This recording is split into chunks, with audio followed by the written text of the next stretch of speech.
So today we can continue the last class, the corporate governance section 2, part 2 of the corporate governance.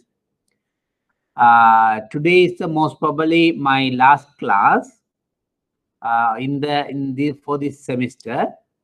So the next class, Mrs. Fernando will take, and she will cover the her area, some questions, and with that class, this semester will come to an end. So after that, there will be a revision class. I think that revision class will be a in-person class. That means you will have to come. It is, I think it is in October 10. So. So this is the plan for today's class and next day's class. So today we are going to continue the corporate governance part 2. And the last class we have seen some area in the corporate governance. Initially we have seen about the background information about the corporate governance, how corporate governance, why it is important, and some definitions. Then subsequently we have seen some definitions and the benefits of corporate governance, and then we have discussed about the rule-based corporate approach and policy-based approach.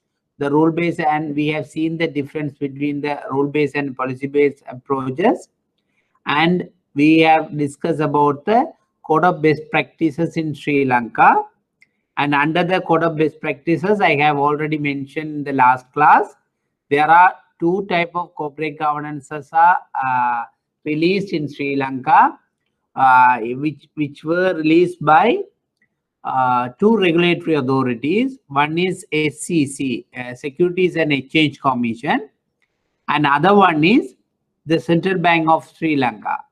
The Securities and Exchange Commission one is applicable for the listed companies, and the central bank one is applicable for the licensed bank as well as finance companies. Actually, two separate directions have been issued by the central bank. One is for the licensed finance companies, and other one is for the licensed banks.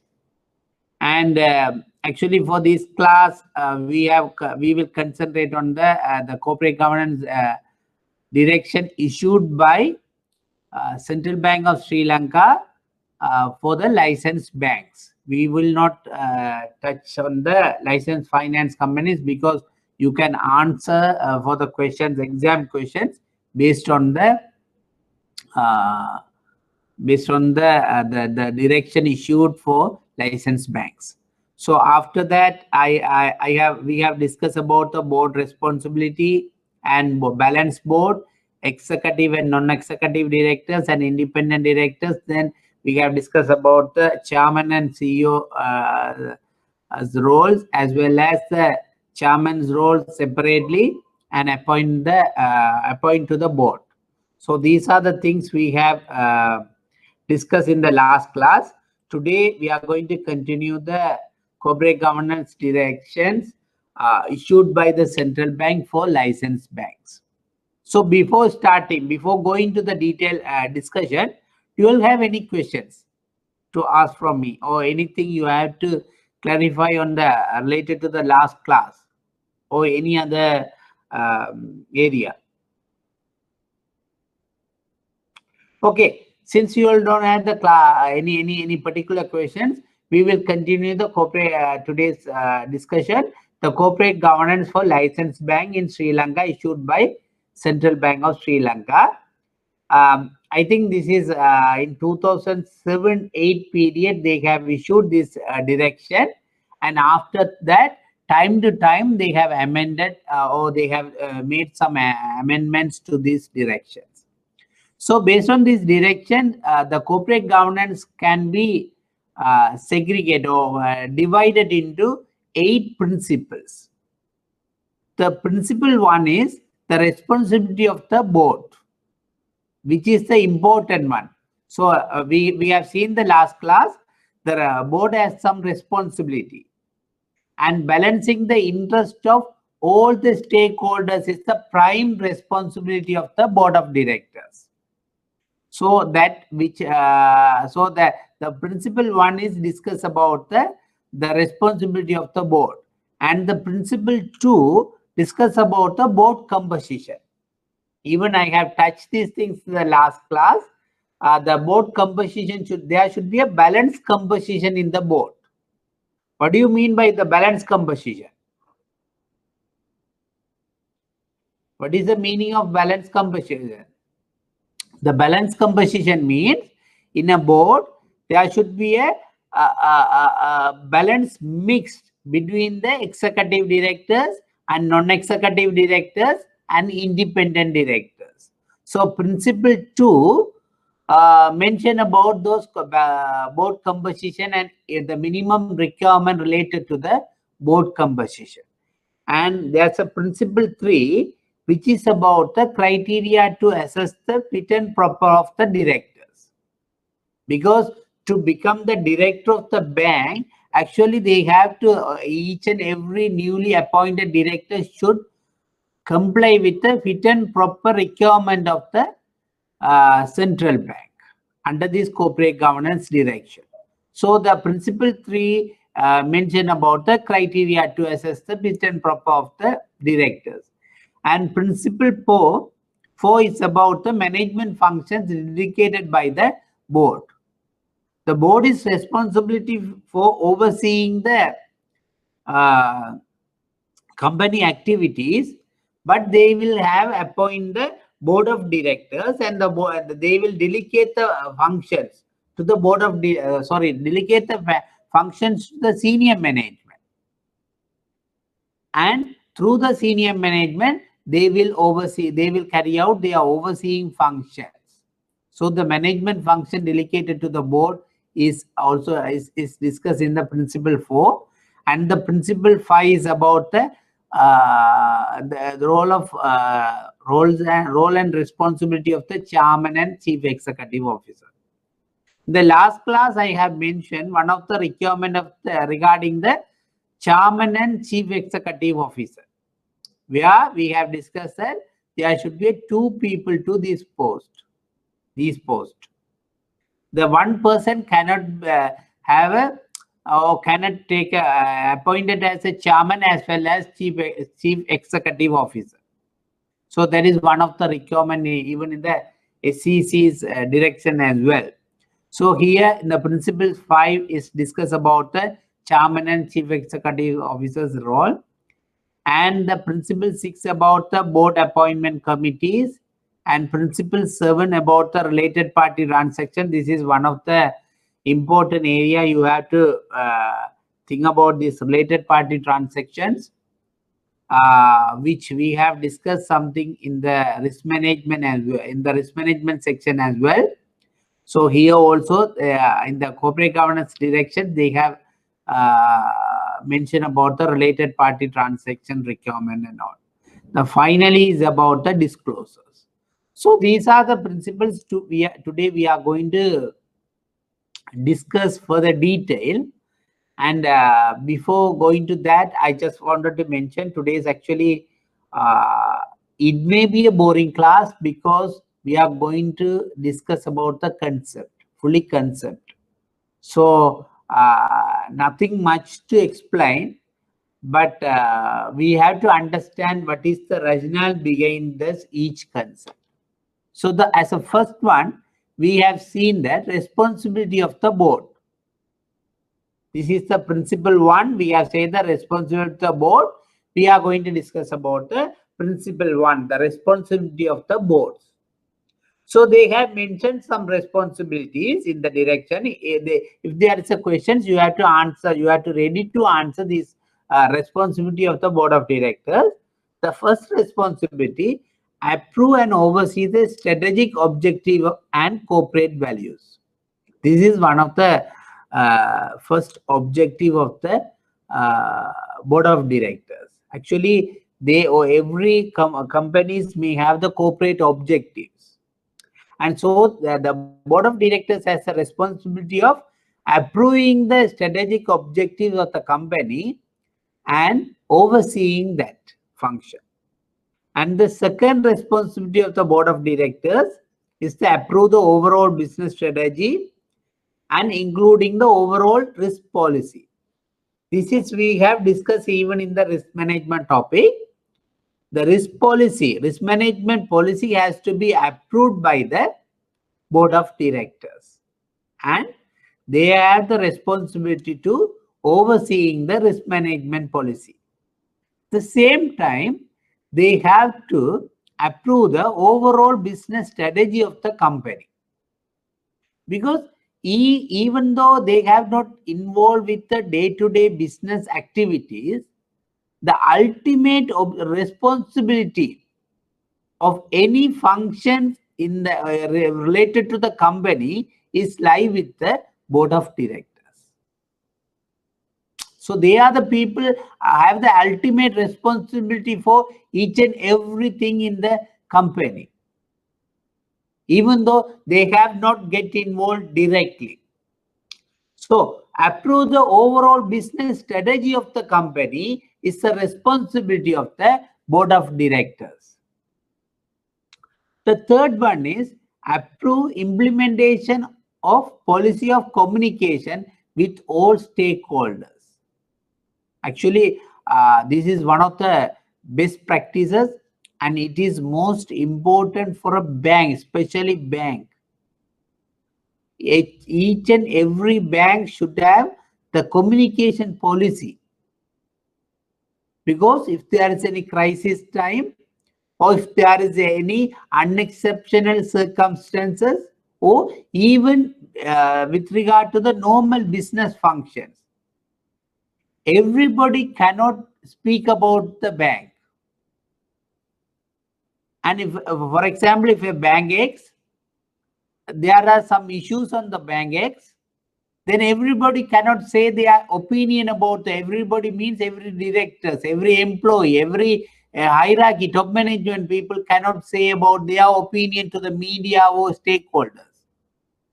There should be a communication policy. According to the communication policy, somebody or some responsible officers will be appointed to communicate with the stakeholders. So those people only can have the communication with the stakeholders. And actually, the communication policy, there are a lot of things get involved. That is actually it is a separate topic to discuss, the communication policy of the banks. So the approved implementation of policy of communication with all stakeholders is one of the responsibilities of the board of directors. And fourth one is review the adequacy and integrity of the internal control system. We have discussed this topic already, I remember, in the risk management function. The top management has the responsibility. That means the board of directors has the responsibility to ensure that the internal control system of the bank is adequate enough, and the integrity of the internal control system should be adequate enough to each and every bank. So the board of directors, time to time, they have to review the adequacy of the integrity of internal control system. And if there is any lapses, they have to introduce some new internal control system. So review the adequacy and integrity of the internal control system. It's a responsibility of the board of directors. And identify, designate key management personnel is one of the responsibilities of the board. Actually, board has to identify the key management personnel to the bank, and the board has the responsibility of appointing them and communicate with them and all other dealing with the key management personnel. Identify and designate key management personnel. I think this time you may have the question that who are the key management personnel. We will discuss on that. Who are the key management personnel? And the next one is periodically assess the effectiveness of board directors' own governance. They have to review their own governance periodically, and they have to assess whether it is in effectiveness or whether its effectiveness. The next one is ensure availability of succession plan for key management personnel. This is one of the most important thing for a bank. Availability of succession plan. Because if there is any key management personnel, for example, is the CEO of the company, he is very capable person. CEO of the bank is very capable person. He runs the show, and under his management, under his leadership, the management of the particular bank perform very effectively, and there are high profitability, and the bank is very success. But that is not enough. There should be a succession plan for that CEO. Succession plan means who will replace to that position, because after some time he may get retired, or after sometimes something may happen, unfortunate things may happen to that CEO immediately. So in that case, somebody has to take over the bank. That will ensure the continuation of the bank businesses without any significant interruptions. So every bank must have succession plan for key management personnel. So ensure the availability of the succession plan for key management personnel is the responsibility of the board of directors. It's the board. Understand? Okay, the next one is meet regularly with the key management personnel to review the policies. In a bank, there may be several policies: credit policy, risk management policy, compliance policy, HR policy. There may be several policies. So the management, the board of directors should meet regularly with the key management personnel to review the policies.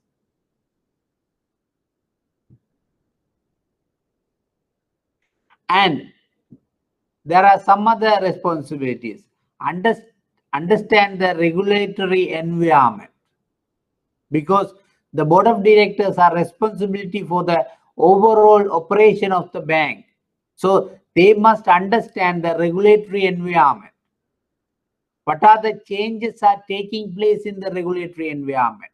For example, we can say that recently the Basel III has been introduced some years back, and IFRS 9 has been introduced in 2018 or 19. So there are changing in the regulatory environment. So board of directors should have the understanding about the regulatory environment and what are the changes taking place, and its regulatory requirement and all. They must have the understanding. So that is one of the responsibility of the board. Other one is appoint the chairman and CEO and define the functions and responsibilities. What is this meaning? What does it mean? Even though board of the chairman and CEO is a part of the board as a whole has the responsibility to appoint a chairman and the CEO and define the functions and responsibility to them is the responsibility of the board of directors. Meet regularly, and meeting shall be held at least 12 times a year. Here it is specifically mentioned. Meet regularly, and meeting shall be held at least 12 times a year. It means they expect that every month the board of directors must have the meeting, and they have to discuss about the business strategies and risk management, several other agenda activities. They have to discuss and has to contribute for the effectiveness of the decision making. So they have to meet regularly. That is one of the responsibility. Ensure that notice of at least 7 days is given of a regular board meeting. That is one of the responsibility. Even though it says that they have to ensure 7 days notice has to be given to the board meeting. And appoint a company secretary is one of the responsibilities of the board of directors. And directors shall avoid conflict of interest in their activities, because there may be a conflict of interest in their activities. So directors should avoid the conflict of interest in their activities. For example, if a director of the bank A also representing the bank B as well, in that scenario, there will be a conflict of interest, because he is representing two banks. They are competitors. So what they can do is they have to avoid such a conflict of interest situation. I can, this is for the bank. Yeah, actually, this is for the bank, and there may be several conflict of interest situation. If there's a conflict of interest between the bank, among the directors, then the stakeholder of the bank may not rely on the board, the particular director's decisions. So that will create a harm, or that will create a harm to the bank and its business activities. So directors shall avoid conflict of interest in their activities, and publish annual report and annual corporate governance report. That is also one of the responsibilities of the board of directors. So these are the responsibilities we can see about the board of directors. So this is nothing to much explain. Actually, this is, you'll have to have memorize it. Approve and oversee the objective, strategic objective, approve the overall business strategy, approve the implementation of policy of communication, review the adequacy of internal control system, identify and designate the key financial personnel, periodically assess the effectiveness of the board of directors, ensure the availability of succession plan, and meet regularly with the key management personnel, understanding the regulatory environment, appoint the chairman and CEO and define their functions and responsibilities, meet regularly, appoint a company secretary, direct and avoid the conflict of interest, and publish annual report. These are the responsibilities we can say for the board of directors. If there is any questions in the exam, what are the responsibilities of board of directors, you can answer. You can list out these some of these responsibilities. Understand? Any questions you all wanted to ask from me? Please, if you have any questions, you all can ask.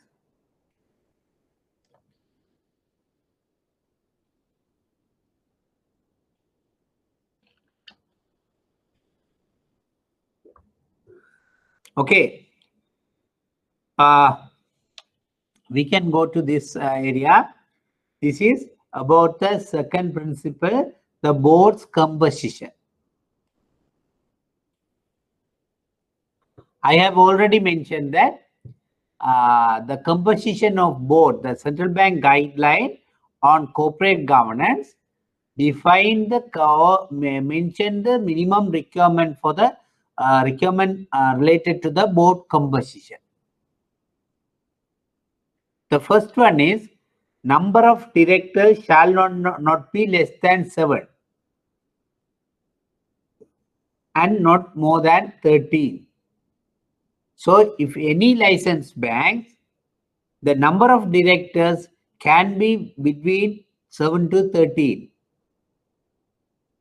That is one of the requirement. And the second one is total period of service of the director shall not exceed 9 years except CEO. Other than CEO, all other directors can serve for a bank maximum of 9 years. They can't continue the services. They can't continue as a director of a particular bank more than 9 years period.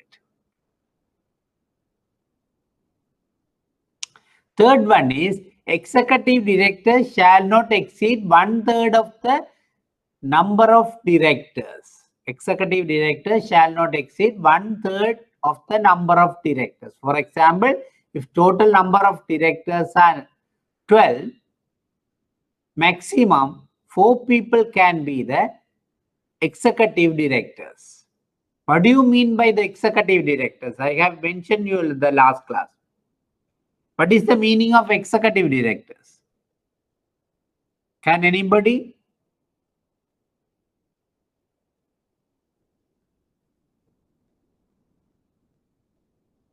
Yeah, the directors who are involving the day-to-day operations of the bank is called as executive director. A director who involve the day-to-day operation of the bank is called executive director. So CEO is one of the executive director because CEO is getting involved with the day-to-day operation of the bank. Sometimes some of the DGM may appointed to the board of directors. In that case, the deputy general managers are considered as a executive directors. So all these executive directors should not exceed 1/3 of the number of directors.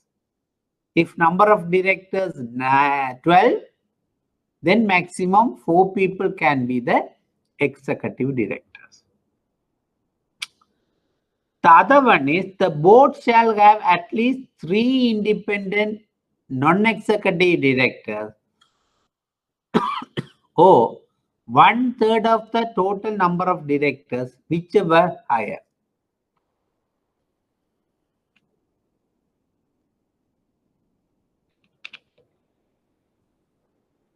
The board of directors can be broadly categorized into 2. One is executive directors, other one is non-executive directors. The executive directors are the directors who are involving day-to-day operation of the bank. Then the non-executive directors are the directors, those who are not involving day-to-day operation of the directors. This is non-executive director. So non-executive directors, they don't get involved day-to-day operation of the bank. Then in the non-executive director, there is other segregation. The independent non-executive directors or independent directors. Who are the independent directors is if a director is a non-executive, if a non-executive director who does not have any material interest on the particular bank is called as independent director. Any non-executive director who does not have any material interest on the particular bank, who can be called as a independent director. Actually, we will study the next slide, who is the independent director. Just have an idea. So what it says that the board composition saying it, a board shall have at least 3 independent non-executive directors. That means independent directors or 1/3 of the total number of directors, whichever higher. For example, if there is a total number of directors are 12, then in that case, the 3 and 1/3 of the total number of directors are 4, then whichever higher, which is higher? 4. So there should be a 4 non-executive, 4 independent directors in the board. So generally it says that there can be a 1/3 of executive directors, 1/3 of independent directors, and rest of the 1/3 should be independent directors. You have to keep in mind the independent directors also non-executive directors, but in the under the non-executive directors, there is a separate categorized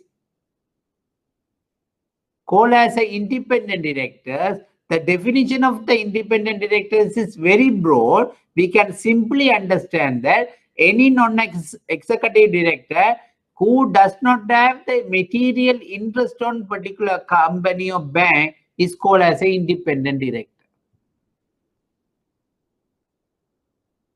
Other one is all directors appointed to fill a casual vacancy shall be subject to election by shareholders. All other, this is one of the, so the first 3 are the first 4 points are the about the composition.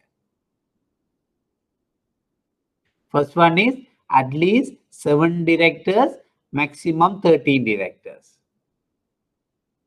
Total period of the service is 9 years, except CEO. An executive director shall not exceed 1/3 of the total number of directors. And the board shall have at least 3 or 1/3, whichever higher, as an independent director. So these are the composition. If there is any question in the exam paper, write the short notes of the board composition or balance board, then you have to make it this. The board composition, then you have to mention about it. And the next one is all directors appointed to fill a vacancy shall be subject to election by shareholders. For example, if there is a, during the period suddenly a director resigns, or director died, or any of the reason the directors are there is a vacancy in the director, so the new person has been appointed as a director. So in that scenario, what has to happen is they have to he can be the director until the next AGM, annual general meeting. At the next AGM, the director has to be selected based on the election. The particular director can be continue as a director until next AGM. In the next AGM, the particular director has to go for a election, and he has to nominate by the shareholders. A director or an employee of the bank shall not be appointed as a director of the another bank except subsidiary and associates. This is the point I have already mentioned in the board responsibility, the avoid this conflict of interest. So where I have explained you all that if a bank A director also appointed as a director in the bank B, and then there will be a conflict of interest unless those two banks are parent and subsidiary banks or associate banks. If those two banks are within a group, associate bank or subsidiary bank, then there will not be any conflict of interest. But other circumstances, a director or employee of the bank shall not be appointed as a director of another bank except subsidiary and associate. This is, you may understand this. I need not to tell much. So these are the things about the board composition. And out of these 6 points, the first 4 points are directly related to the board's composition. Understand? Any questions you all wanted to ask from me?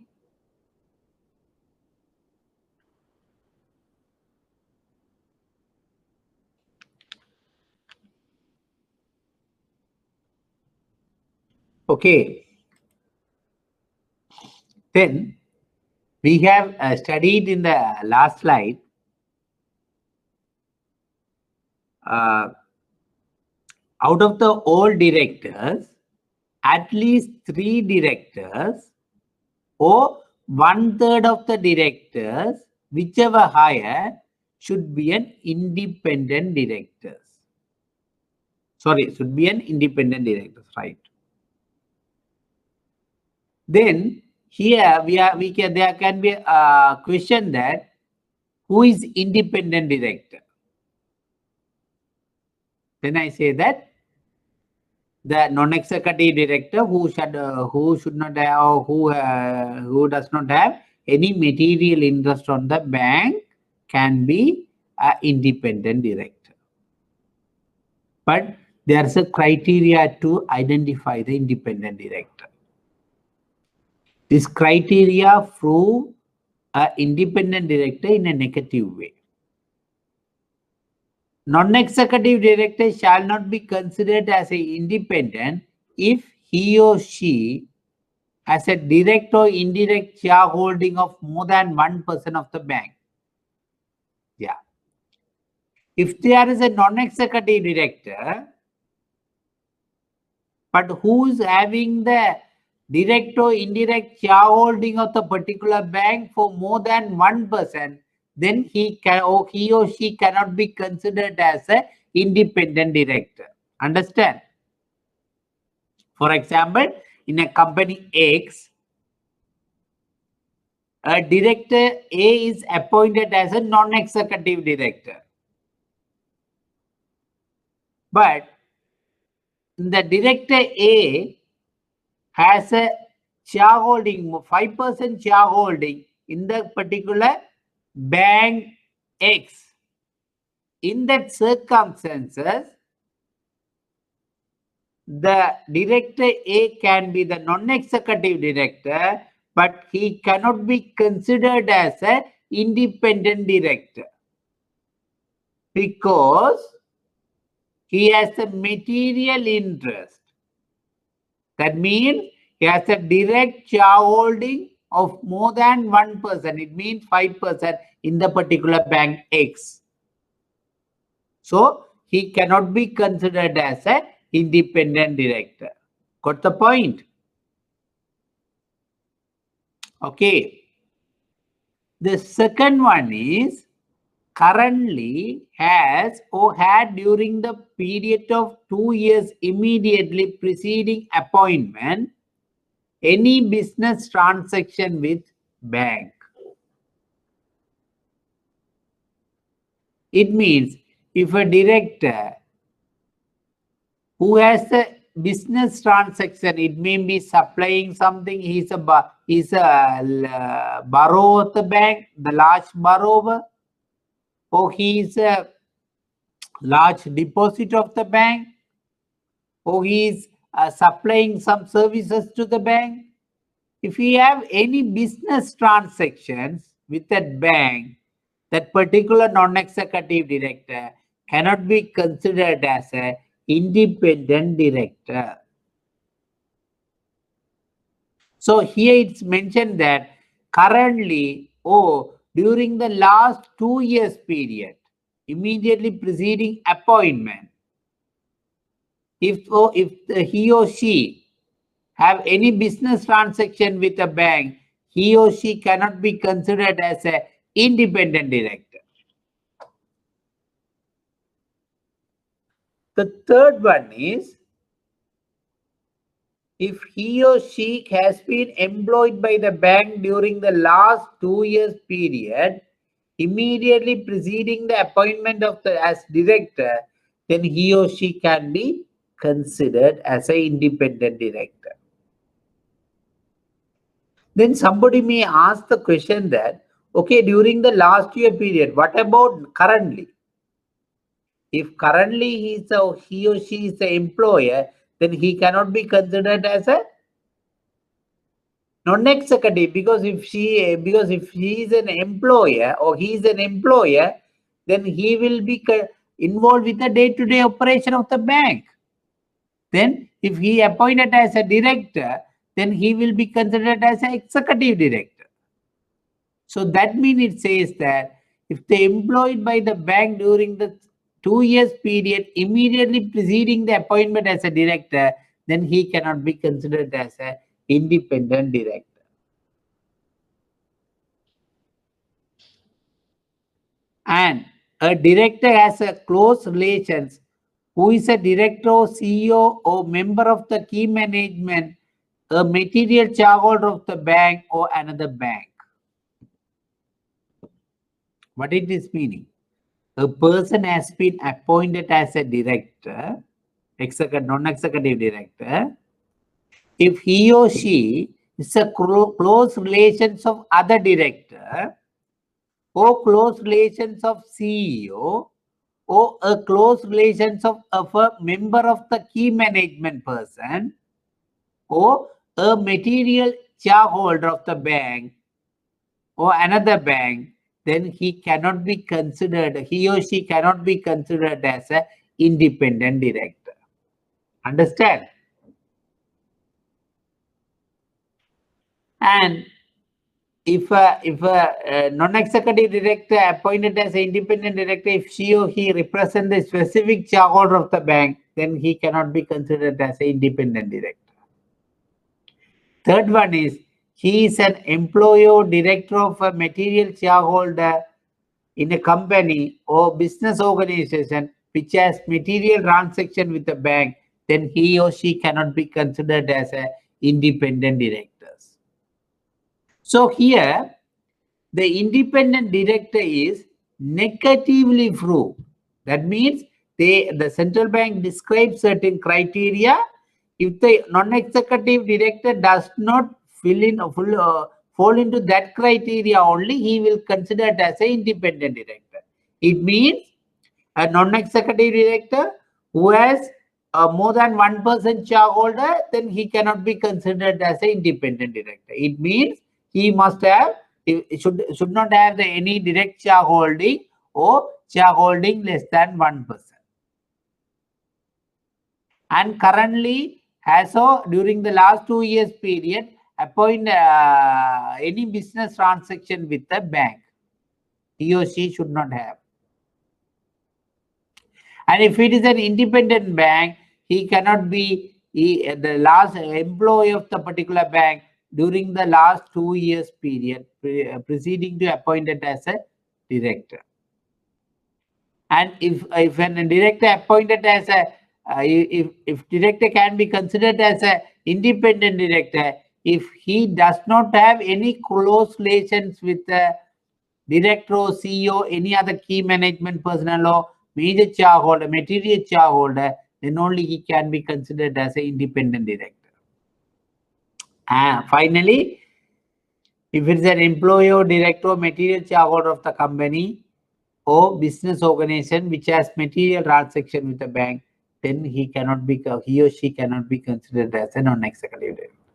I think you would have understand these things, non-executive directors, because I think the several time I have mentioned to you all that, but it's again it's worth to mention again also.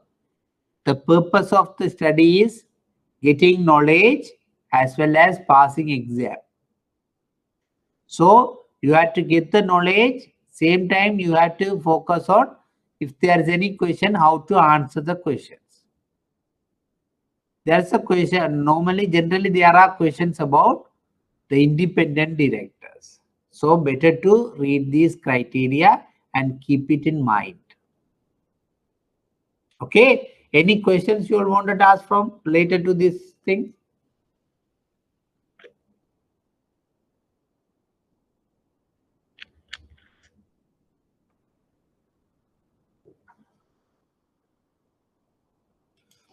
Okay, the next one is assess the fit and proper of the directors. This is one of the principles. I say that all the people or any person cannot become the director of a bank.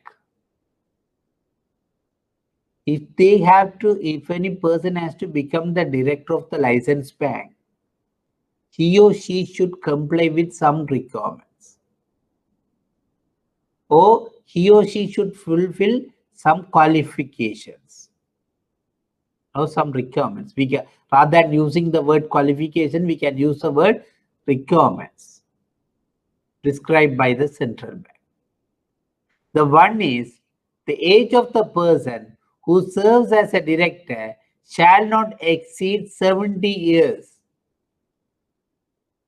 So, if a director, if a person has to become the director of the licensed bank, he or she should be below 70 years old.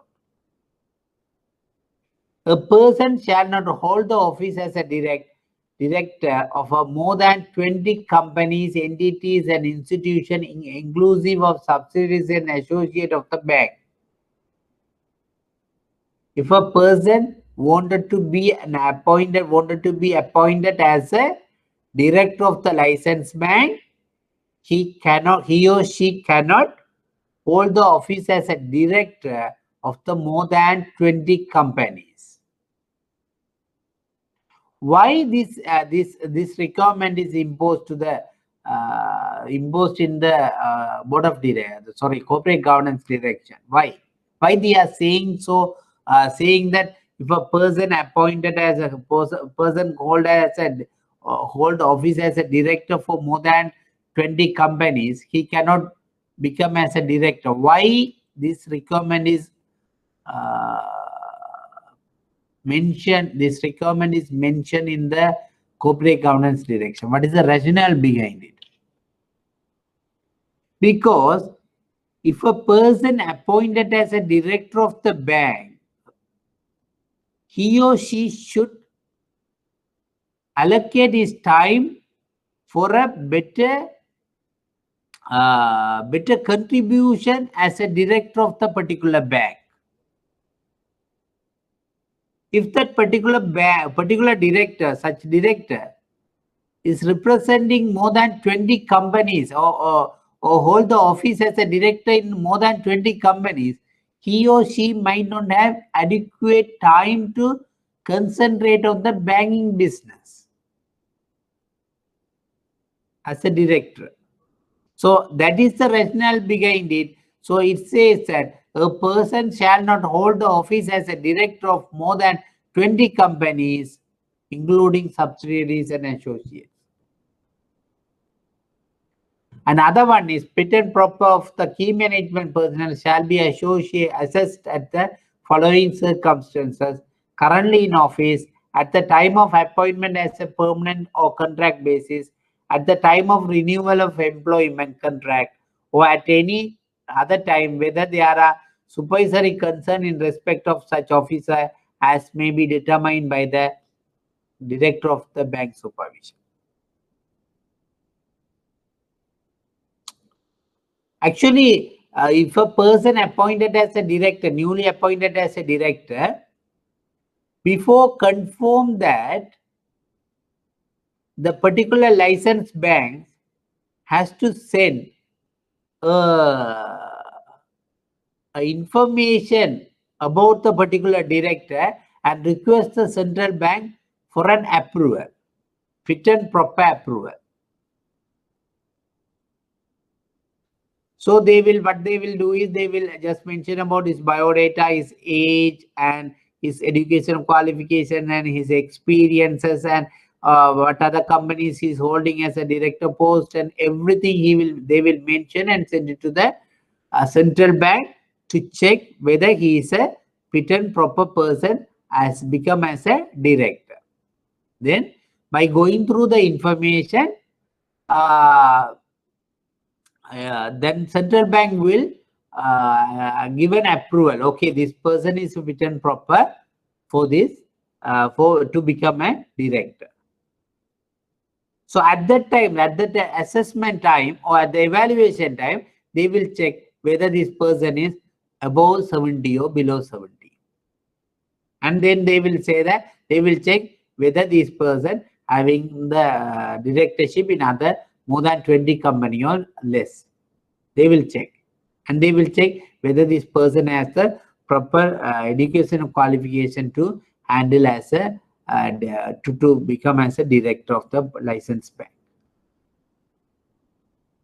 So they will check several criteria. For example, if a person there's a court case on that particular person for the fraud or any other charges, or especially fraud and all, then that person will not be passed as a fit and proper person or considered as a fit and proper person for a director. Then central bank will reject. So likewise, there's a fit and proper check every director before appointed as a director. Every person before appointed as a director, there will be a fit and proper check by the central bank. So at that time, they will assess these requirements. Any questions you all wanted to ask from me so far?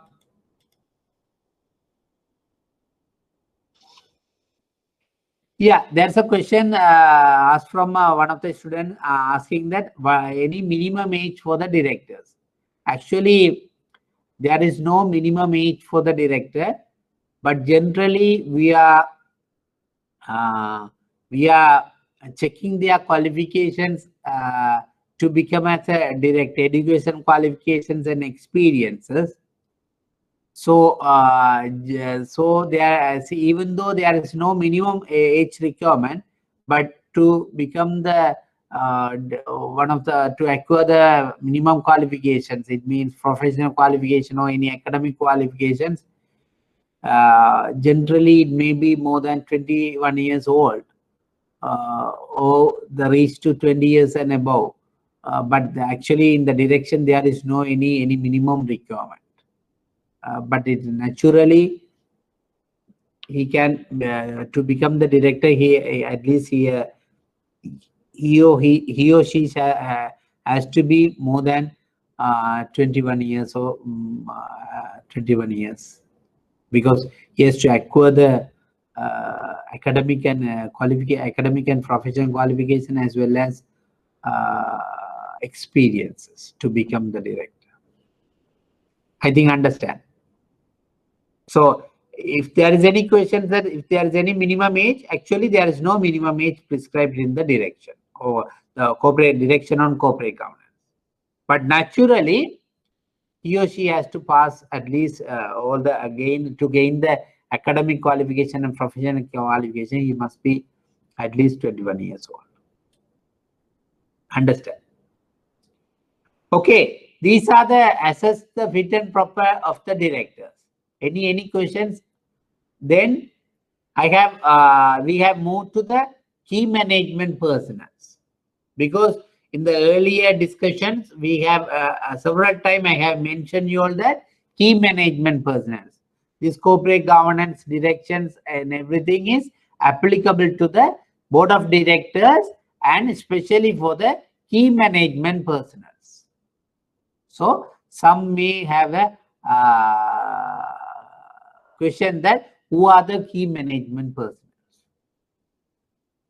So these are the key management personnel: additional general manager, senior deputy general manager, deputy general manager, assistant general manager, chief operating officer, chief risk officer, chief accountant, chief financial officer, chief internal auditor, compliance officer, head of treasury, head of legal, head of information technology, board secretary, and officers serving as a consultants could be considered as a key management personnel. Understand?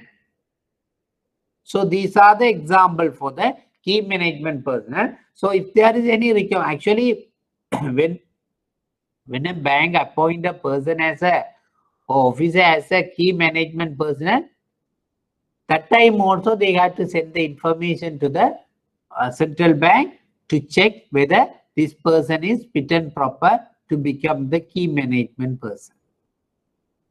So these are the generally when a person appointed to these posts, they are generally they have to send the information to the central bank to get the clearance for the key management persons. Any doubt? Okay. The next one is the management function delegated by the board. This is one of the principles in the corporate governance direction issued by the central bank. The board may delegate management function to board subcommittees, CEOs, executive directors, key management personnel. What does it mean? It means the board of directors has the overall responsibility to manage the company or bank, but they can't do everything. So what they are doing is they delegate their management function to the board subcommittees, CEO, executive directors, and key management personnel. For example, the board of directors are responsible, have the ultimate responsibility for the risk management function or internal audit function. What they are doing is they are giving that function, delegate the function to the board audit committee or board risk management committee, the subcommittees. Subcommittees mean generally 1 or 2 directors will represent the subcommittees, and key management personnel also will represent, will be the member of those committees. Generally 1 director or 2 directors will be in the committee, 2 directors as well as some key management personnel become the member of those committees. Those are subcommittees. For the internal audit function, there's a subcommittee generally, and risk management function, there's a integrated risk management board audit committee, and there may be other subcommittees, credit risk management, liquidity risk management. There may be. There is no hard and fast rule. They can, whenever they feel that, board feel that they have to delegate the function, they can create the board subcommittees. And they can give the powers to the executive directors or CEOs or key management personnel, and through that they can oversee the management functions. The directors have carefully studied and clearly understand the delegation arrangement. Even though in the management there's a concept, even though they delegate the powers and duties, the responsibilities are lied with the board of directors. So when they delegate the powers, management function, they have to carefully study understand the delegation arrangement. Okay, these are the people responsibilities. Generally, they can't say the all key management personnel are responsible for this is everything. No, this person is responsible for this function. This person is responsible for this function. These are the hierarchy and everything. They have to clearly understand the delegation arrangement. And the board shall review the delegation process on a periodic basis. Because time to time, they have to review the delegation function. If some delegation functions are not in a satisfactory manner, not carried out in a satisfactory manner, or there are some lapses, they have to take appropriate actions to correct those lapses or replace the person. For example, one of the non-executive director representing the audit committee, but then his spouse or relations or close relations have become the employee of that bank and he is involving the audit function, then there will be a conflict of interest. Then the review process, they have to do the rearrangement. So board shall review the delegation process on a periodic basis. The board shall not delegate any matters to an extent that such delegation would significantly hinder or reduce the ability of the board as a whole to discharge its functions.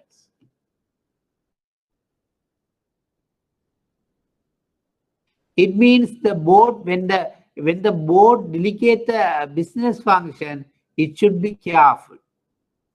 It should not, the delegation should not reduce the ability of the board to discharge its functions.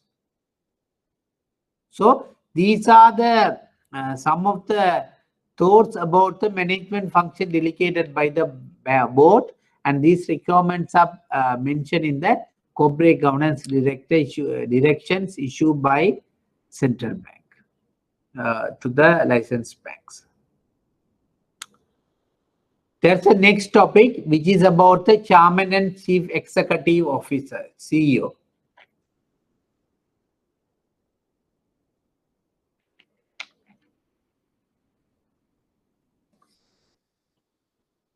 The first one is,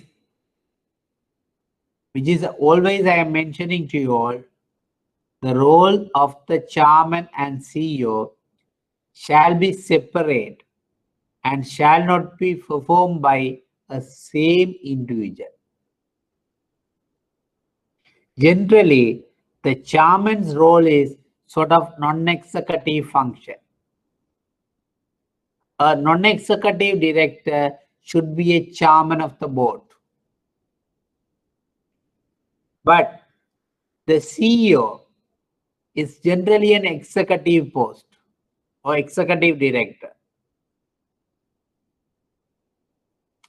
So the role of the chairman and CEO shall be separated. There should not be overlapping.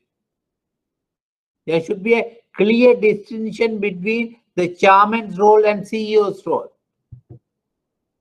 CEO is generally representing the executive of the bank.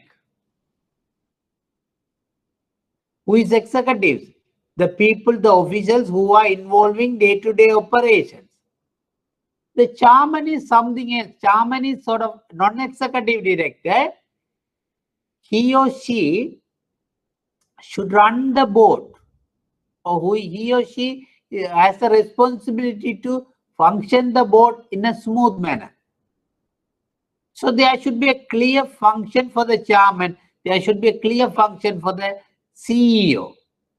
Then both should be clearly segregated. Another requirement is a single person or same individual cannot hold the both post, the chairman and CEO's post. Before issue these directions in 2008, before that, in some banks, one person hold these two positions. Chairman held two positions, the chairman and CEOs, before 2008. And after introducing this, it was segregated. Now you can see in each and every bank, the chairman should be different. The chairman should be a different person from the CEO. The second one is, the chairman shall be a non-executive director and preferably an independent director as well. Because chairman should take sort of very independent decision and he should not have any conflict of interest with the business activities. So that's what it says, that the chairman shall be a non-executive director and preferably an independent director as well.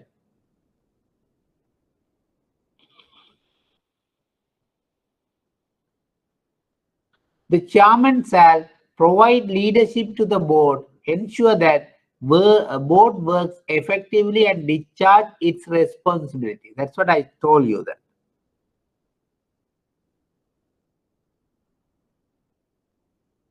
The chairman should provide the leadership to the board. He should be responsibility to function, to the effective function of the board. And he should ensure that the board properly discharge its responsibilities and properly carry out its functions. So chairman should play that role in an effective manner.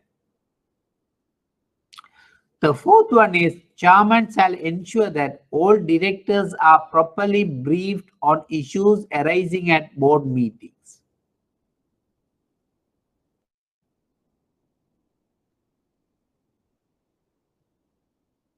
Because the directors can take the decision or has to take the decision based on the information available to the directors. So chairman shall ensure that all directors are properly briefed on issues arising at the board meeting. Without giving information, they can't ask. It is not reasonable to ask the directors to take the decision. The chairman shall facilitate the effective contribution of non-executive directors. Because if you see that in some banks, the executive directors may control the board of directors and decision-making functions. Because technically, they know much about the business activities of the bank. Because they are getting involved with the day-to-day operation of the banking. And they will have first-hand information. So they try to dominate. They may try to dominate the board. So the chairman shall facilitate the effective contribution of non-executive directors. Even though they are not getting involved with the day-to-day operation, but their contribution is important. Their contribution is important to get the independent view. Because non-executive directors may see the problem in different angle. So chairman should facilitate that. And finally, the chief executive officer shall function as an apex executive in charge of the day-to-day management of the bank's operation and business. That's what I told her. The chief executive officer or CEO, chief executive officer, represent the or represent as a executive in charge of the day-to-day business operations of the banks.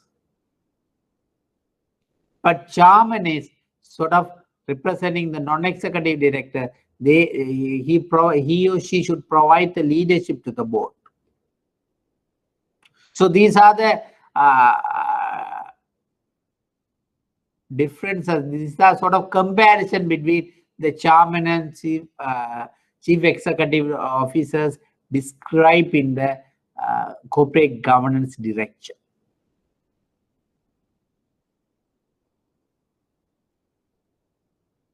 Understand? This is one of the important slides, I might say, because there are some short notes questions about chairman and chief executive officer. At that time, you had to take these points and write the answers. Any questions you all wanted to ask from me? Even though these are sort of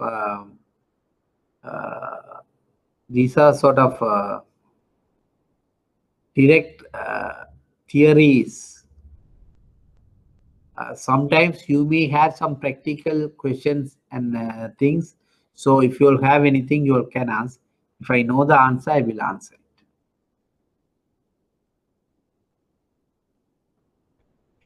Okay. So far we have discussed about the management delegation of functions, chairman and chief executive officer, and general responsibility of the board of directors and all. The next one, I have mentioned in the earlier discussion that the board may delegate their function by appointing some committees. Have you all remember? The 2-3 slides before, I have made here I have mentioned that the board may delegate the management function to board subcommittees. There are some subcommittees in each and every banks. Even though the size of the banks determine it, generally these committees are available in each bank.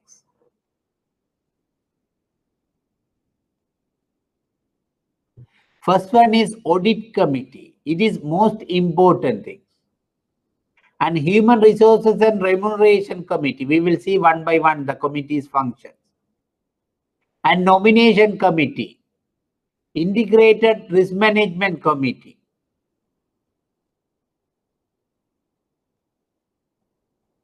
Each committee shall report directly to the board.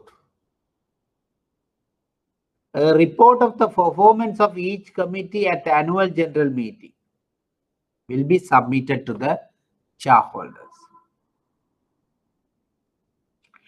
So when a management wanted to, or board of directors wanted to oversee the audit functions or human resources function or risk management functions, they may appoint a committee, subcommittee, board subcommittee. Generally in the board subcommittee, 1 or 2 directors will represent or will be the member of the committee, and include and on top of that, some key management personnel may become the member of those committees. We will move into the one by one, the committee. The audit committee.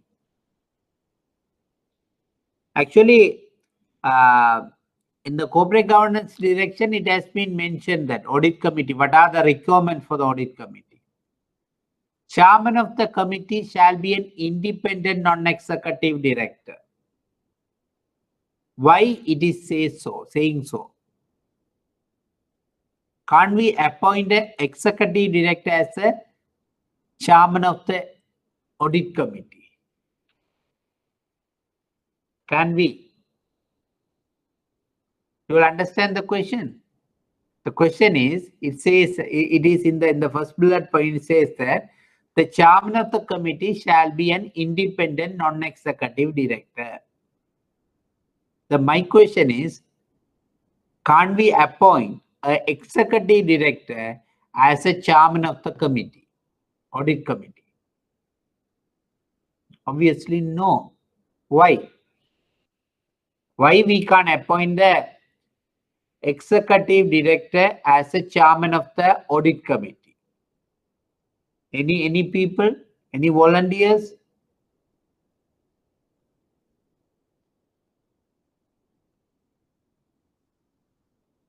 This is some under the basic principles. Yes. Why we can't appoint the chairman of the committee is because the executive director as a chairman of the committee, because then there will be a conflict of interest. Because generally the audit committee's responsibility to report to the management about the weaknesses and lapses of the company and internal control system. If the executive director becomes the chairman of the committee and some lapses are observed by the internal audit people in the chairman's area, working area, for example, if the deputy, for example, deputy general manager credit appointed as a chairman of the audit committee, he is also one of the director. And that case, if there is any lapses observed in the credit section, he may not like to report that to the board of directors because there will be a conflict of interest. Because his one post is as an executive director, he is looking as a credit function of the bank. Then as an internal audit committee chairman, he has to find out the lapses in the bank, including the credit function. If there is any lapses observed in the credit function, he may hesitate to report that to the audit committee, the board of directors. He may try to avoid it. Then there will be a conflict of interest. That's what it says, that the chairman of the committee shall be an independent non-executive director. Understand? The second one is member of the committee shall be non-executive directors. All the members should be non-executive director. Same thing, executive directors may, it is not ethical to become, appoint the executive director as a director, because there will be a conflict of interest.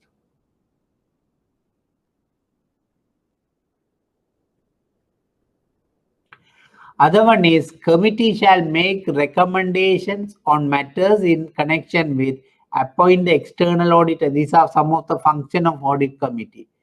Appointment of the external auditor, implementation of the central bank guideline issued to auditors, application of the relevant accounting standards, and service period audit fees, and may resignation, dismissal of the external auditors. Because these are some of the functions of the audit committee. Appoint the external auditor. The internal audit committee is the audit subcommittee is responsible for appointment of external auditor.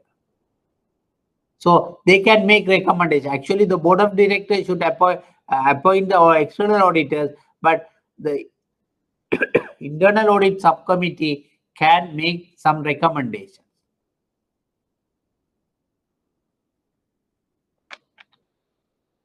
Also, they can make recommendation how to implement the central bank guideline issued to the auditors.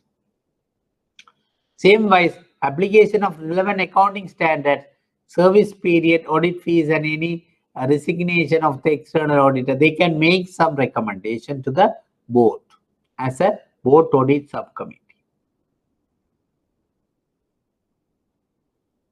The committee shall review the financial information of the bank.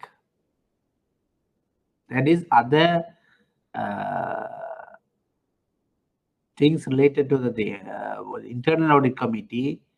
They can review, because generally the internal auditor check the internal control function of the banks, as well as they will check the financial information. So they will the internal auditor, chief internal auditor, will submit the report to the audit committee, and audit committee should review the financial information of the bank. And committee shall discuss issues, problem, and reservation arises from the interim and financial audit. So the committee can contribute about it. Finally, review the adequacy of the scope, function, and resources of the internal audit department. That is the main function actually. The board audit committee have the direct control over the internal audit function, or direct overseeing about the internal audit function of the bank. So review the adequacy of the scope, function, and resource of the internal audit department is also one of the or coming under the purview of the audit committee of the bank. So the chairman of the, so when there's a question about the audit committee, write a short notes about the audit committee. First, you have to say that chairman of the committee shall be an independent non-executive director, and all the members should be non-executive directors. And committee shall make the recommendation about the appointment of the external auditor, implementation of the central bank regulations, application of relevant accounting standards, and service period, audit fee, and any resignation of the external audit. They can make the recommendation. Understand about the audit committee? Any questions?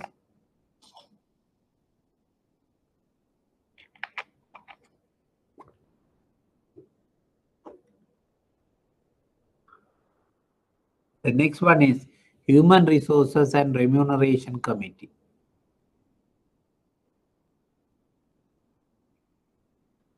Determine the remuneration policy relating to the director, CEO, and key management person is one of the responsibility of the Human Resources and Remuneration Committee.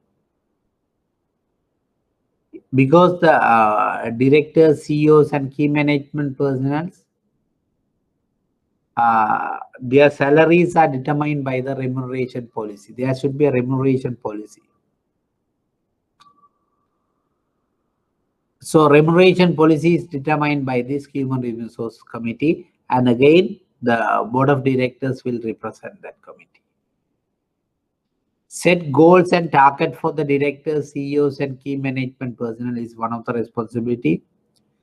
Evaluate the performance of the CEOs and key management and determine the key management personnel and determine the basic for revising remuneration is again the responsibility of this committee. And the CEO shall be present at all meetings of the committee except when matters arising related to the CEOs are being discussed. So CEO should be should participate the Human Resource Committee, but if there is any matters related to the CEOs, he has to be absent. So this is one of the committee. You may have some idea about the this Human Resources and Remuneration Committee. The other one is Nomination Committee. This Nomination Committee is responsible for appoint or select new directors, CEO, and key management personnel to the bank, and set the criteria for this post, such as qualification, experience required for appoint the post of CEO and key management position. Because every bank may have different policies, different criteria to appoint the CEOs or their key management personnel or directors. They may have internal policies, and that policies, the qualification, experience, everything will be determined. So this nomination committee, they basically set the criteria for this the qualification required for the appointment of CEOs and key management personnel. And third one is committee shall ensure that directors, CEO, and key management personnel are fit and proper persons to hold the office. Because when they are selecting or when they are appointing, recommend to appoint, the committee shall ensure that these people are fit and proper to hold the office. The committee shall be chaired by the independent director, preferably to constitute with a majority of independent director. Because these are the things involving with the day-to-day operation, because they have to keep management personnel and CEOs generally. When they are deciding these key management personnel qualification, experience, and all, handling with these people's position and all, there may be conflict of interest. That's why they are saying that, okay, the committee shall be chaired by an independent director and preferably constituted with a majority of independent director. Because if there is an independent director, the conflict of interest can be minimized or avoided.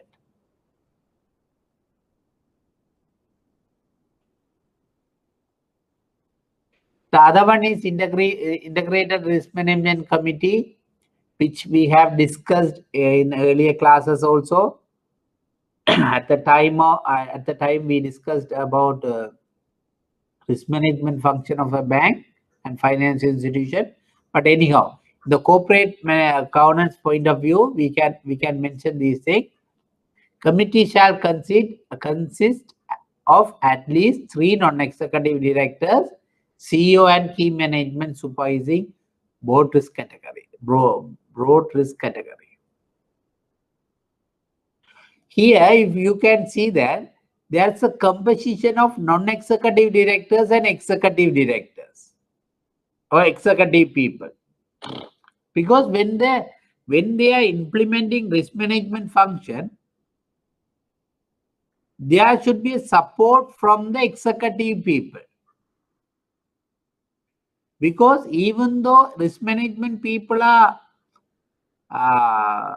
recommending and suggesting best practices, it has to be implemented by the executive people. In this scenario, there should be a composition or combination of executive and non-executive people. That's why it says that committee shall consist of at least 3 non-executive directors, as CEO and key management supervising broad risk category. Assess all risk. This is one of the responsibility. Assess the all risk related to the banking business is the function of or responsibility of the Integrated Risk Management Committee. So, Integrated Risk Management Committee. And third one is review the adequacy and effectiveness all management level committees. Meet at least quarterly to assess all aspects of risk management. Take actions against the officers responsible for failure to identify risk. Submit a risk assessment report to the board seeking the board's view. Establish a compliance function to assess the compliance. So these are the responsibilities given to the Integrated Risk Management Committee. Actually, in the banks, generally you can see that the risk management committees are responsible for overseeing the compliance function as well. Generally, the risk management and compliance are sort of overlapping functions.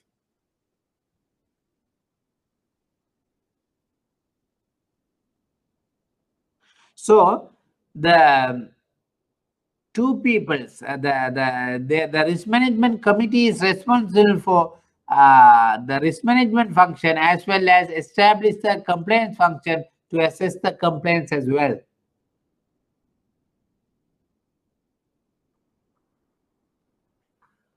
So these all about the committees. We have seen the 4 committees. First one is audit committees. Then we have seen discuss about the human resource and remuneration committee. And then we have discussed about the nomination committee. Finally, about the integrated risk management committee. Anything you all wanted to ask from me?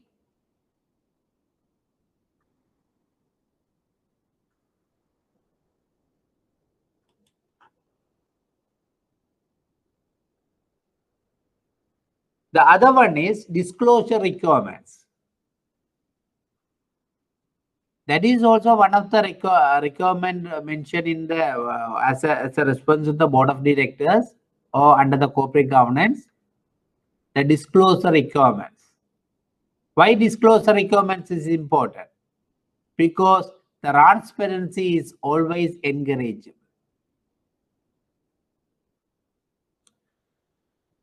So ensure that annual audit financial statement and quarterly financial statements are properly prepared and published. Why this disclosure requirement is imposed in the under the corporate governance for the companies?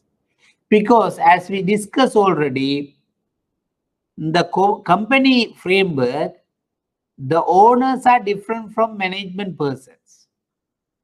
So always the owners want the information about the company, their financial conditions of the company. So the management people, the board of directors should have adequate disclosures to the shareholders. So that's why the disclosure requirement is important. In case of bank, of course, disclosure requirements are very high. Why? Because they have to disclose the information not only for the shareholders, also to the depositors, because depositors' funds are highly involved in the banking business. So the first one is ensure that the annual audit financial statements and quarterly financial statements are prepared and published. In the bank, if you see, if a bank, every quarter their accounts has to be published in the newspapers as an advertisement. There's a prescribed format. So if you see in the 3 languages, it will be published. A report by the board on the bank's internal control mechanism.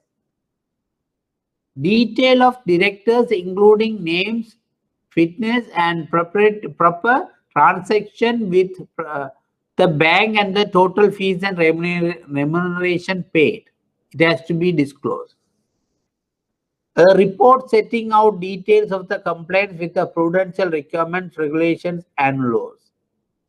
Finally, a statement of the regulatory and supervisory concern on lapses in the bank's risk management or non-compliances with these directions should be disclosed to the shareholders. If you will see the annual report of a bank, they have very detailed manner, they have discussed about their risk management functions. So the disclosure is one of the requirements under the corporate governance. And actually, so far we have seen that the board of directors roles and responsibilities, key management persons roles and responsibilities under the corporate governance, what are the responsibilities they are having, what are the duties they have to carry out, all the things we have seen. Now we are going to see other one important thing is shareholders' role with respect to corporate governance. What are the roles they are having regarding to shareholders' responsibilities? Have the right to examine the records and financial statement. They have the right. Shareholders has the right to examine the records and financial statements of the bank. Entitled to vote at the general meetings. It may be annual general meeting or extraordinary general meeting. They have the entitled, shareholders has the entitled to vote. Elect directors at the general meetings. At the general meeting, they have the right to elect the directors. Decide on fundamental changes in the company's example mergers. Can make proposal on company's matter. So these are the responsibilities that the shareholders are having.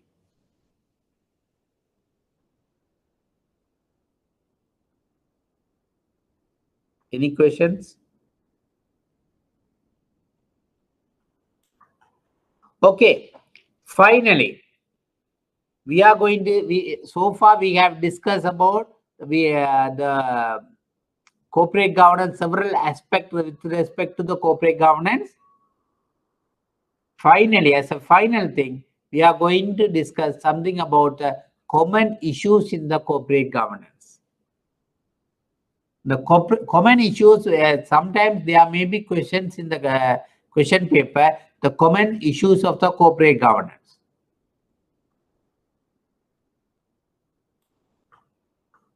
The first one is conflict of interest. The conflict of interest is mostly most important thing which is identified as a common issue in the corporate governance. When a director involved with the has a conflict of interest, a conflict of interest of the corporate governance occurs when a director has other financial interests that directly conflict with the objective of the corporation. For example, this is not related to the bank, but just to understand the concept. One, we can take two company. One is a solar energy company, other one is oil energy company. If a person becomes the director of the solar energy company, as well as he is the director of the oil energy company, there's a conflict of interest. Because in the solar energy, they are promoting the clean energy concept to the country. But oil energy is not like that. Then when this company promoting clear energy concept to the country and people, the stakeholders may lose their confidence on this company because the one of the director he is promoting to the oil energy in that other company. So there will be a conflict of interest between these two companies and one director representing both companies. So this is one of the common issue identified in the corporate governance. Oversight issue. We are saying that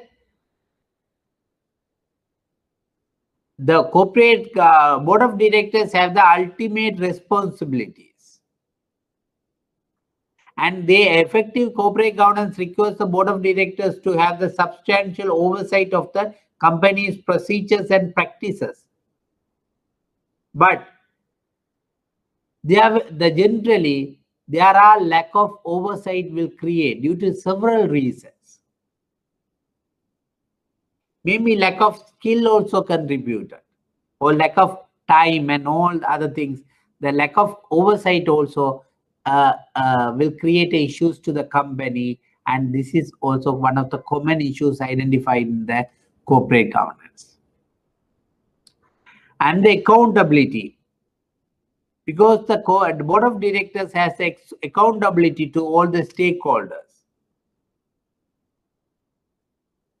And if a person or any division or any director, if he functions as without accountability, that will affect the success of entire company or cause the stakeholders to lose the desire to conduct their future investment, continue their future investments.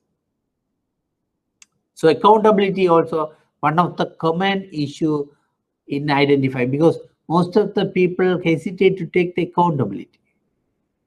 And transparency, that is other important. In a company, always transparency is important, because the management people are different from owners.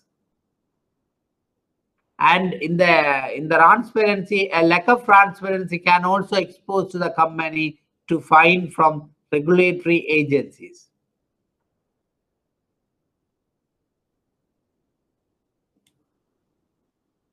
And ethics violations. Members of the board have the ethical duty to make decisions based on the best interest of stakeholders. But generally, sometimes they are taking the biased decision making without considering information. They are biasing to these people and that people and personal interest and all. They are violating the ethics. It creates the issues to the company. So these are the common issues if we can identify in the corporate governance. Actually, this is one of the past paper. There's a question about the common issues identified in the corporate governance. So I think we have discussed already. These are the things we have discussed. Mainly, we have to discuss about the corporate governance. The last class we have seen about the overview and definition, benefits and basic rule-based approach, policy-based approach, and best corporate governance based on the SEC's direction. And today's class we have discussed about the corporate governance for licensed banks in Sri Lanka issued by the Central Bank of Sri Lanka. Under these 8 principles, we have discussed about their board of directors responsibilities, requirements, and all. On top of that, we have seen some committees appointed to delegate their functions by the board of directors to the key management personnel. So we have seen some 4 committees: Risk Management Committee, Human Resource Remuneration Committee, Audit Committee, and one more committee. We have seen that. And what is that? Nomination Committee and all. Finally, we have seen some common issues in the corporate governance. I think that's all about the corporate governance. Do you all have any questions? Because this is one of the important topic for the exam in terms of exam. Generally, the 20 marks questions are coming in the exam. So what you all can do is if you all have studied these notes properly,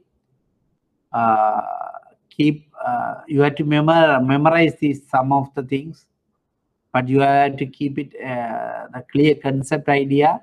Then you can answer the question papers.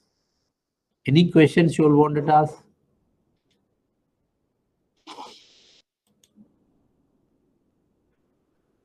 Okay, I am planning to discuss 2 questions papers.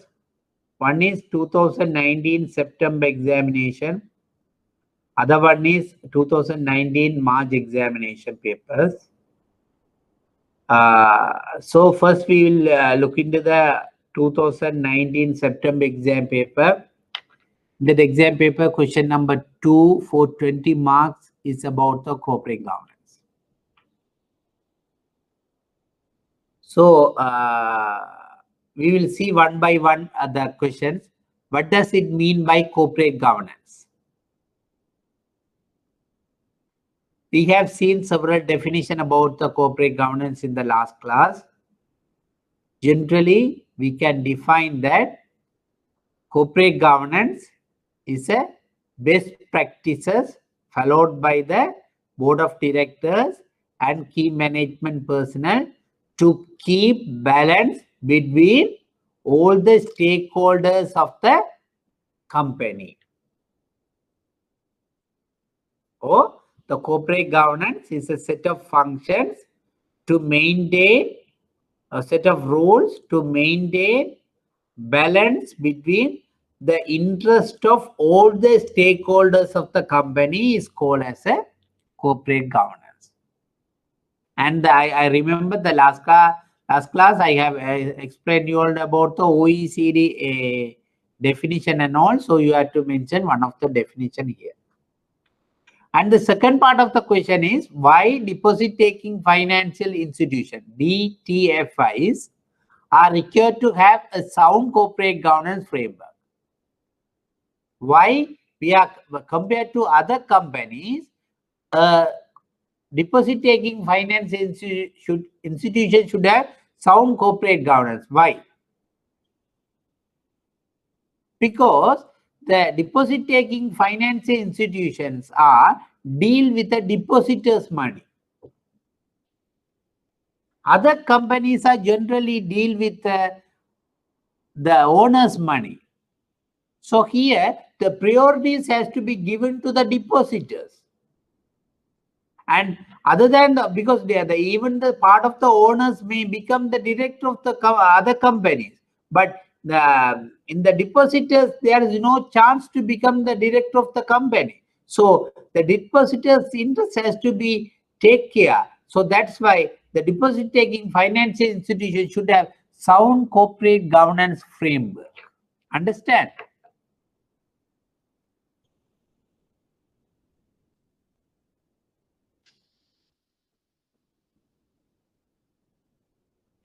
Yeah, there's a question that are there any bank example failures in related with the corporate governance? This is a good question. Actually, in Sri Lanka, of course, we can't find any bank. But even though there are some banks having the lapses in the corporate governance. We can't say, it is very difficult to find any example for failure of corporate governance. You all may heard about that earlier, the failure of the Pramukha Bank. That is also partly contributed the not a good corporate governance, but at that time we haven't issued the corporate governance direction to the banks. Actually, this direction has been issued in 2008. But we can commonly say that the licensed finance company, these days, there are several licensed finance companies failing, and the central bank cancelled the license. The one of the main issue for the failure is corporate governance, failure of the corporate governance. So the failure of the lack of corporate governance, the best corporate governance practices is one of the reasons for the failure of the licensed finance companies in our country. But actually, in our countries, there is very rare for failure of a bank in Sri Lanka, except the Pramukha Bank. All other banks are safe and sound. So those banks are in 2018 has been failed. I think Central Bank has cancelled the license 2003 or somewhere, early 2000s. Except that there is no any failure in the banking industry. So we can't give the example for the failures in here. But in the licensed finance companies, time to time, there are license cancellations and failures. This corporate governance is one of the reason for the one of the most important reason for the failure. Okay, if we go to the other questions, briefly explain the most common corporate governance issues in deposit taking financial institutions, which we can say about this. We have discussed right now is most common corporate governance issues. You can mention these 5 issues as a most common issue. And the other one is briefly explain 3 corporate governance weaknesses that could promote frauds. That you can mention about it, the corporate governance issues that could promote the fraud, dishonesty, lack of transparency, responsible of use of power, weak financial management system. These are the things, corporate governance issue. We can just say that weak financial management is one of the important issue, because if there is any lapses in internal control system and internal checks and all, that will lead to the fraud. So through the corporate governance, there should be an action to address the issues related to the internal control system and weak financial system. And lack of transparency. The lack of transparency, if the real information has to be disclosed to the stakeholders. If there is any system which promotes the transparency, and if they hide the information, that may lead to the fraud. And irresponsible use of power, irresponsible. Because in some banks or financial institutions, they use the power without any responsibility. So if they use the power and they build MBR building, we call MBR building, and if they misuse the fund, that means or if they use the power without any control and all, that may lead to the fraud situation. So these are the that should be that lead to the lack of effective corporate governance practices. That may the reason. So these are the 3 corporate governance weaknesses that could promote the frauds. And finally, what is mean by a balanced board? What are the consequences of having balanced board? We have discussed this several times. The balance board mean in a board there should be the composition of board or combination of board should be balanced. There should be a executive directors, non-executive directors, independent directors, properly balanced. And the skill level of the board also should be, there should be a balance in the skill level. For example, if it is a bank, there should be a people expertise in the risk management, expertise in the marketing, financial marketing, expertise in the human resource marketing. There should be a different combination of skills should be combined together, then only the balance. And even some countries, they are saying that there should be a gender balance, the age balance, because there should be some young directors as well as some senior experienced director should be combined. Then only the ideas and decision making will be dynamic. So these are the balanced board, as well as you can say what are the consequences of having unbalanced board. If there is an unbalanced board, then sometimes some group of people may dominate the decision making. That is one of the consequences. And company objectives may not achieve. Company may face loss situations, and company may lose the reputations. Bank may lose the reputation. These are the and the bank's decision making may not be the effective. So these are the some consequences created through the unbalanced board. So these are the 4 questions. Actually, you can answer these. All these things we have discussed in our class. So I think by considering the time, I'm finishing the class with this. If you will have any questions before exam, you will can ask you can send me the email and clarify if you will have anything, or otherwise you can attend the revision class. In the revision class, we have taking all the exam, and this is my email address. If you want, you can contact me and ask any clarifications or any questions.